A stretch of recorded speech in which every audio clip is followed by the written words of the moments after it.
Abi günaydın. Uyusaydın Cihangir. Ben seni uyandırırdım yavrum.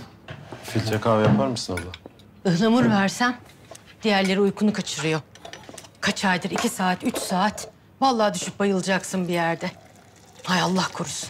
Şimdi doktora gitsen 3 gün uyuturlar seni. Nurten Hanım, bu papatya çayı uykusuzluğa iyi geliyor diyorlar. Ha, tamam. Onu da deneyeyim.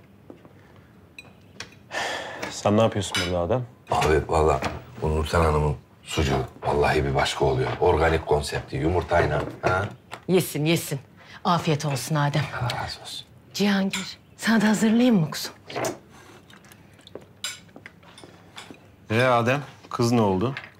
İyi abi. Toparlanınca evine bıraktım. Tamam da kimmiş neymiş baksaydın.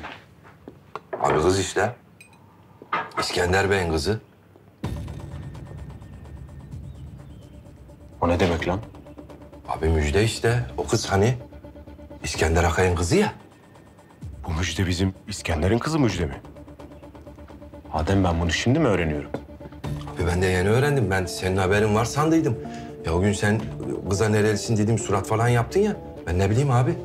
Nereden bileceğim Adem? Haklısın abi. Ben de bu hastanede nüfus kağıdı lazım oldu. Orada uyandım mevzuya ama gidince de tabii evine pişti oldum.